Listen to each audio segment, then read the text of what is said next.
Hi, I'm Jim. Welcome to the Unbound Performance Podcast, where we explore the world of sports and performance mindset training. And I'm Caroline. Each week we talk about the strategies, habits, and mental framework that help us to excel.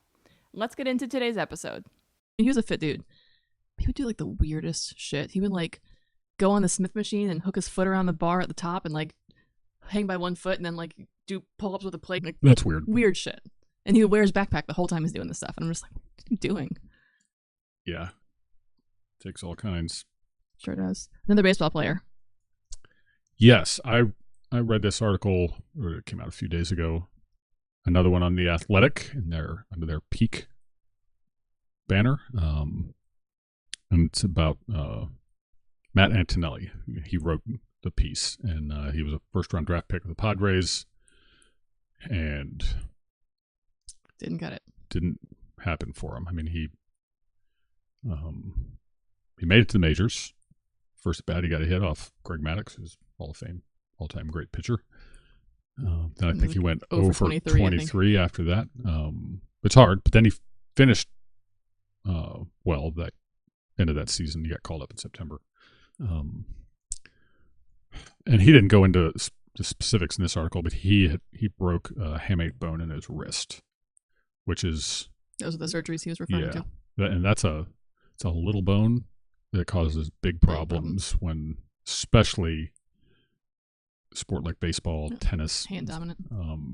So he just never really got back. I mean, he was very heralded, considered absolutely a top prospect, and through, pretty bad luck, but that kind of luck happens all the time in athletics. And so he bounced around. He tried to keep making it happen and signed different organizations, and just that wrist just never let him be who he was capable of being anymore. And so eventually he called it quits. And it's, I don't know, I thought it was really a moving and honest piece. And he has a YouTube channel, Antonelli Baseball. It's definitely worth looking up, and has a wide variety of stuff on there, from just talking about baseball to things that can help training wise. But I thought all the things he said he learned after, and that was the title of the article. Here's 5 lessons I learned. I was a first round Major League Baseball bust. And first of all, what a horrible way to see yourself, and for other people to, that's what they write, Well, I think that goes back to that identity thing. Like, if you view yourself as a baseball player and it doesn't go the way that it should, or you thought it would, or that people thought it would, then that causes that major crisis. Now, listen, I think once you get to that level of I'm going to the pros, like, no matter how good your mindset is, it's going to be a struggle if you don't cut it. Like, there's no perfection here. But I thought, I'm with you, I thought the article was very just honest and forthcoming about his learning, but I thought this opening paragraph before we hit those 5 lessons: the discipline, the mental toughness, the humility I developed from my struggles are things I carry with me now as a business owner, a coach, a father, and a husband. I truly believe my shortcomings in baseball gave me the tools to live an impactful life, even though it didn't give me the exact ending I wanted. And I think that's, and he said at one point too, like, he talks about how, the lessons learned from failure are way better than the lessons learned from success. But he also said, like, that doesn't mean that it's easy and that the failures are like, oh, well, I'll learn a lesson from this. But the way that I think I liked how he specifically said the struggles from baseball, and then now how it impacted all these other 4 facets of his life now that are completely, I guess, is he a baseball coach? Yes. Okay, so he still got some baseball, and I'm sure his kids play or whatever, but like, it wasn't just, I was a baseball player and I failed, but those lessons taught me how to be a baseball coach, and that's his like single lane. The lessons bleed into other aspects of your life, which I think is the big picture of what we talk about a lot, but a lot of where my experiences were very similar. And that, my career ended with an injury. In fact, there's I don't know if you saw me posted it, but it was like a social media thing where it's like, share your mugshot from college if you were an athlete. Oh yeah, I saw it. I liked it.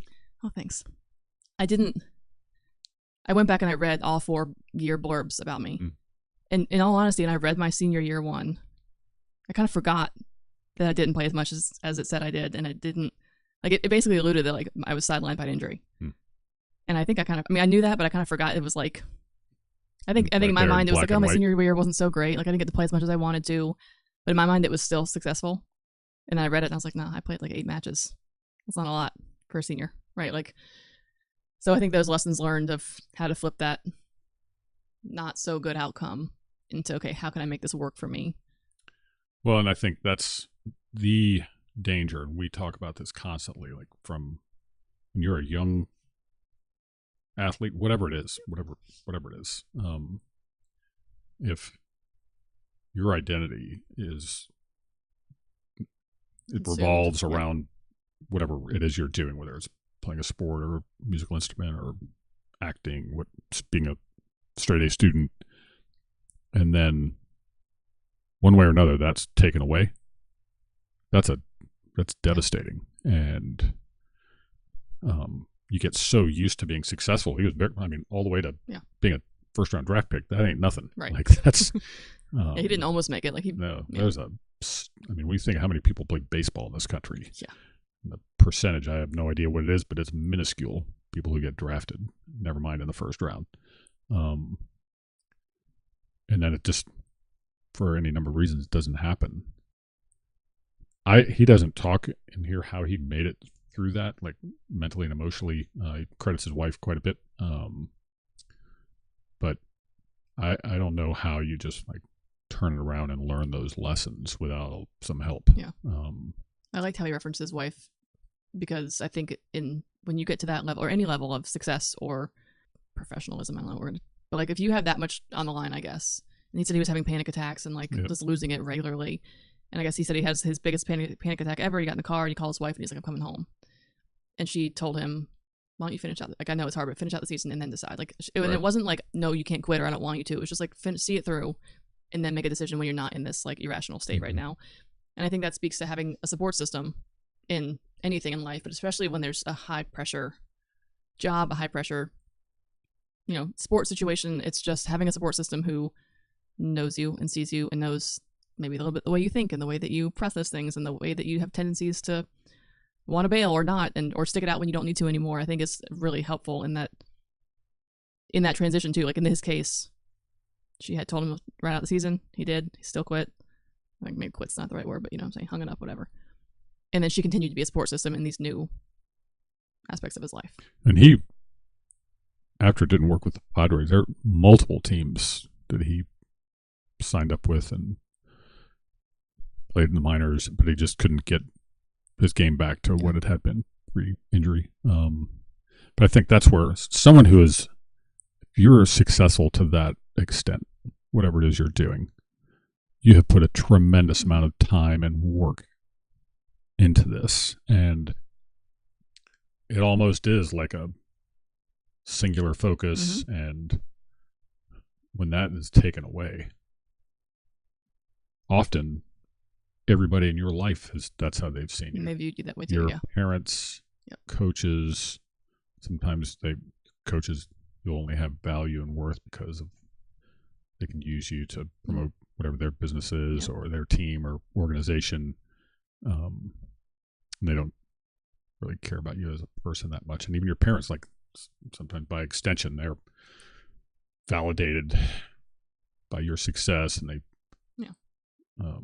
can lose perspective on what matters. And that doesn't mean to say that this stuff doesn't matter, that what you're pursuing doesn't matter, but it can't be the wellspring of all of your sense of worth and your identity. That just places so much pressure on the outcomes that,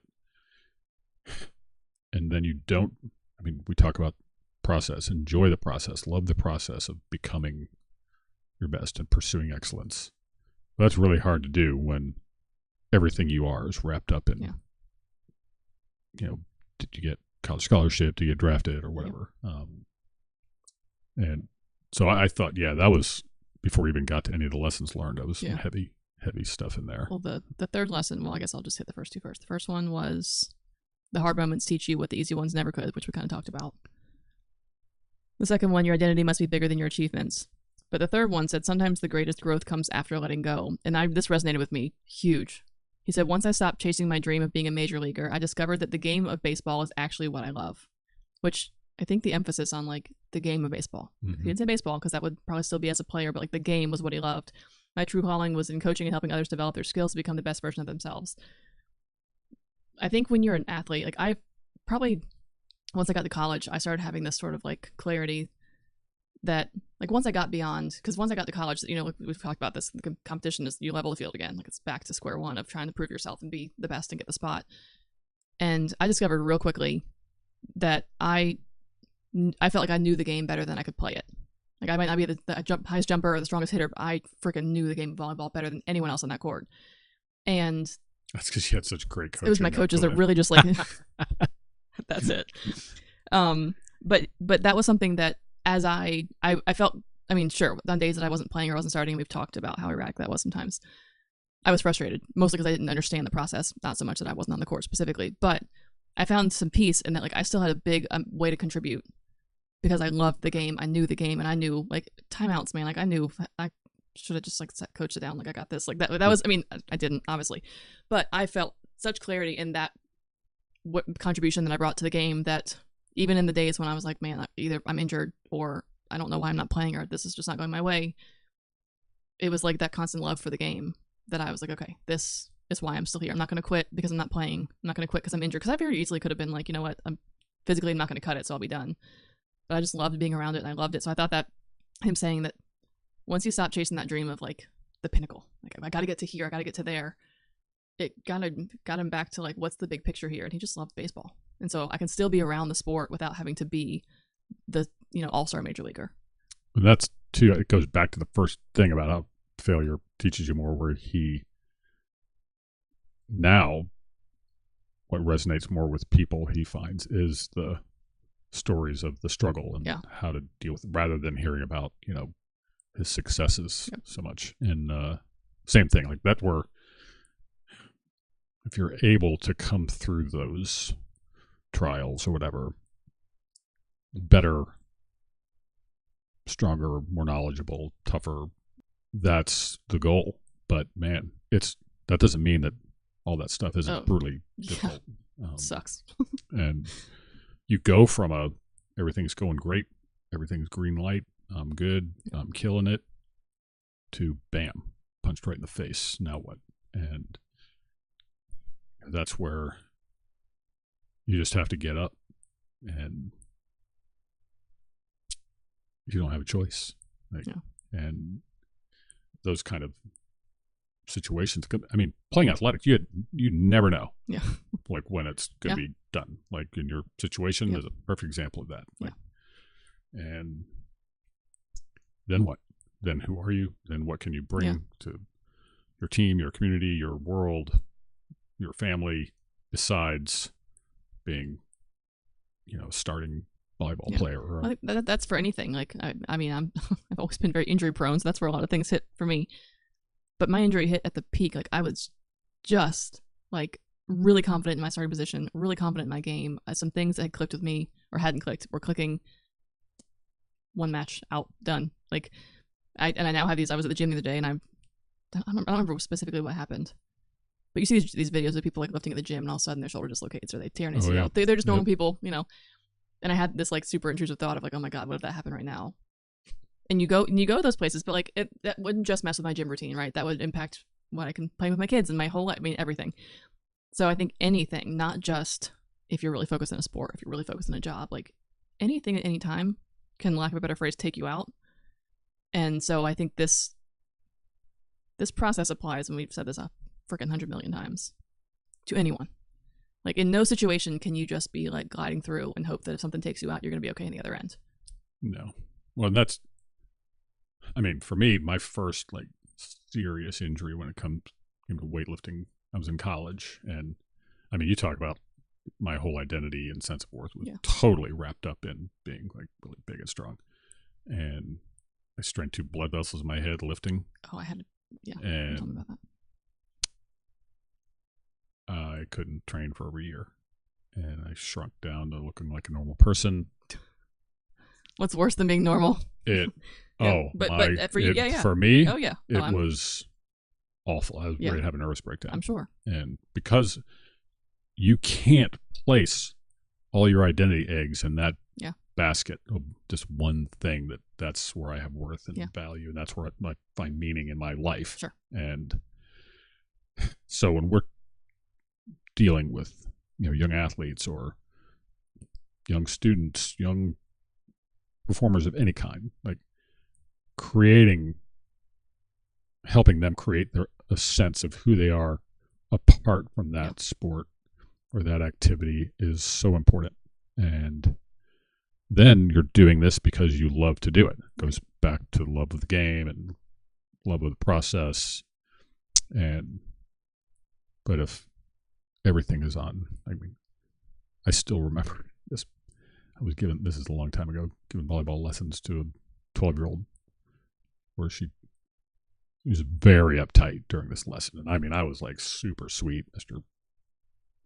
Nice, candy, pie, cake kind of sweet. And can't picture that, but I believe you.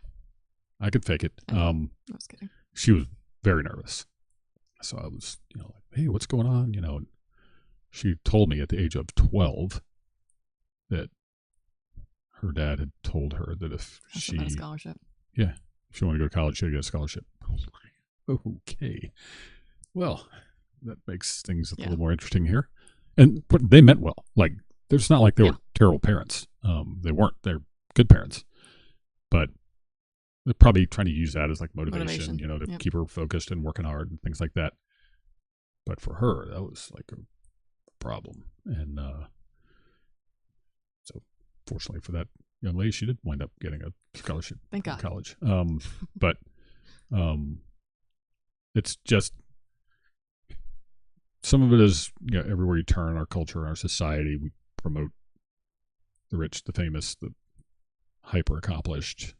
But like I'm going through watching The Last Dance again. I can't guess how many times I've watched this, but the scene in there where Jordan's like in his hotel room on the road, it's like he can't go anywhere. Yeah. And he just room service, and he's just trapped. And he says, like, people, they want to be me for a day. Mm-hmm.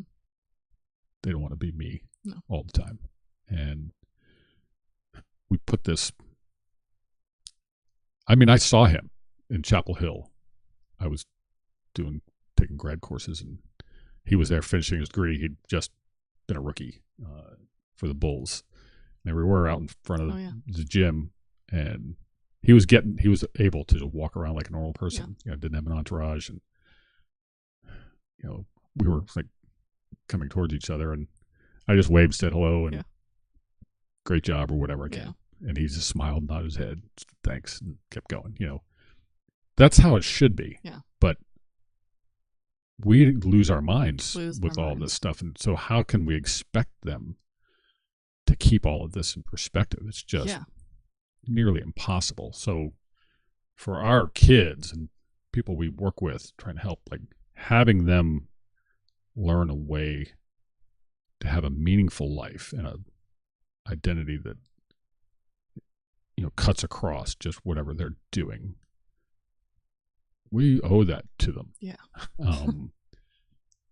That doesn't mean they're going to underachieve or not be great or whatever, but they'll be ready, or at least more ready for whatever comes, and able to manage it. And I don't know who Matt Antonelli worked with to get to that point, but it was heavy, because the fourth one is letting go of something allowed an even better version of myself to emerge, which is really powerful. And how you read the one where he talks about like being able to help other people achieve their dreams and goals is a powerful thing for him.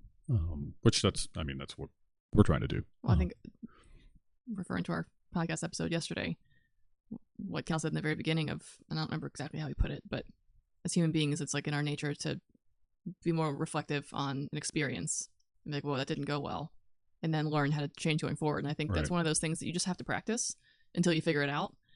But if every time you have one of those incidences where you learn a lesson, like, it's so crucial to carry that with you going forward. Because yes, while the lessons learned are the things that teach you the most, at some point you hope that you're not going to, now life is life and you're going to learn a million lessons along the way. It's never going to stop.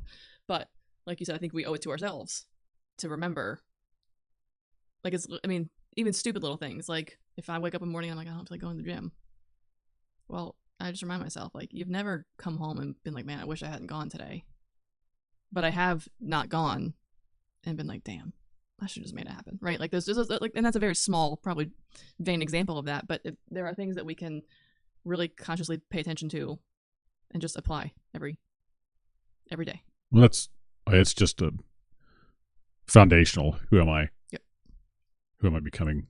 Yep. Who do I want to become? Yep. Why am I doing this? So never heard you say that before. I know. I'm a one trick pony. When I lose my train of thought, I just say stuff like that. Yeah. Kind of your one-liners. Just go, who am I? What was that? What were we talking about? Purpose. But that's, if you make it so that you don't negotiate with yourself in the morning, because this is who I am.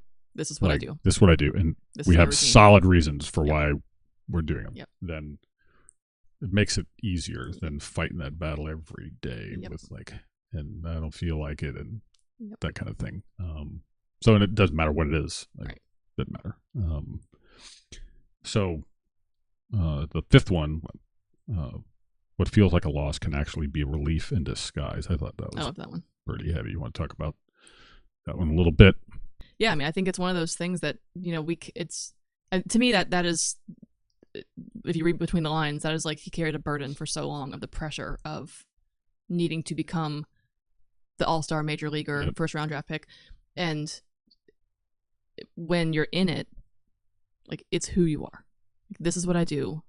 And I don't even know if I think you feel I don't think you feel the pressure, but I think you're so used to it that, like, this is a way of life. This has become a way of life that, and to what we just said, like, every day I get up and I do this, and this is my habits, and here's why.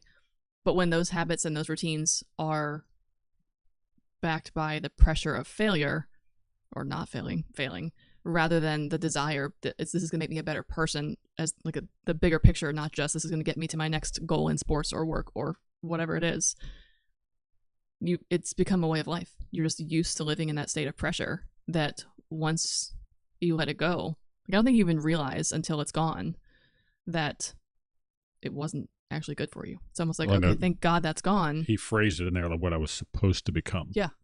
And then according to who? Right. Like, according to who? And so when you do, and it very well may have been according to him at the time, but, and this is like, pretty sure he wasn't alone in it though. 100%. And I think it's really hard too when maybe when he was 5 years old, he was like, I want to play baseball. And he had some natural talents. So people started like signing up for training and one-on-one lessons and these things. And then what became of like a basic interest to you now is everything for everybody else. Also your parents, your family, your coaches, your teammates, your school. You think about these high schools that have some star player. Like, okay, that's a lot of pressure that, like, the school, those newspaper articles that whatever school's got this great star player, like, then that's going to happen. You're not going to avoid that kind of media attention or whatever it is, or the attention period. But the pressure that is just sitting at the bottom of the barrel for that situation, for that person, they don't even feel the weight of until it's gone. And then it's just pure, and such a weight lifted. To your point, you can't expect all these other people to have a reasonable perspective on who you are. Well, that's why, like, Michael Jordan couldn't walk around and go to the grocery store. I mean, I've had, the older I get, the more I see, like, even celebrities who have these people who try to break into their home because they think that they're like are in love with them, or they want to murder them, or whatever it is. Like, the attention, the amount of attention that athletes, professionally, celebrities, musicians, whomever get from the world, that, like, there's so much of it, and with social media there's so much of it to where, like, we think that we know them and we think that whatever, but you forget that that person is just a person. Yeah, who makes movies or whatever. Yeah, like that is their job. Like, you think about it as like, oh, well, you see, well, like, so, like, yeah, actresses, we see them at the Met Gala, and we see them at all these award shows, and they're dressed in these, expensive designers are giving them clothes to wear on the red carpet and this and that. But this is all happening because of their job, which initially was just their job. Like, sure, I'm sure they were passionate about it, which is why they pursued a job like that. But they are also just people who work. And I love seeing actors and actresses who aren't doing it anymore. And then you get a little insight into their life of wanting to keep their kids out of the spotlight and wanting to, like, no one knows where they live, because the attention and, frankly, lack of safety that comes with that is so out of this world, because people just have this obsession, frankly, with being a part of that they can't let it go. Well, and it's just Can't go to the grocery store. What really matters in this world, and it's not fame. That's right. for sure. Because people get the wrong idea of it. I think it looks really glamorous. Yeah. But the reality is, the snippets we're seeing are the glamorous parts, and everything else in between is probably real shitty for them. Yeah, that wouldn't be my thing. That's be the last thing I would want to be is famous. Yep. But I just thought, like, when he talks about, like, the thing, he says literally, the thing I had structured my entire life around disappeared. I lost a version of myself I'd been building since I was 15 years old. But on the other side of heartbreak was something unexpected, freedom. Once my playing career ended, I felt an unexpected calmness for the first time in a long time. I was able to sit down and ask myself, what else am I good at? What do I care about? What do I really want to do? And that, I think part of that freedom is lack of expectations anymore. Like, you didn't feel like, what do I want to do? Not what am I supposed to do? Yep. And that's, I don't know. He's turned this into a very meaningful post-baseball career and life. And I admired all of that, and I thought it was a great article to try and lend some perspective on this whole pursuit. Like, if you were pursuing excellence, that's different than pursuing wealth, fame, glory, whatever. He said in the last, I think it's the last line, the impact I have now helping others navigate the same path I walked is more meaningful and fulfilling than anything I did as a player. Like, to me, that is all encompassing for anything, again, that's sports or not. But to see someone who went from the goal was this to shedding that and realizing now that this is so much more meaningful. And I think that's what we need to be seeking, is meaning, fulfillment, helping others. That's where you get that feeling of success. For sure. Yeah. Good work. We hope you enjoyed this episode of the Unbound Performance Podcast. Your support helps us continue to build our community. If you're enjoying this content, please like, subscribe, and share.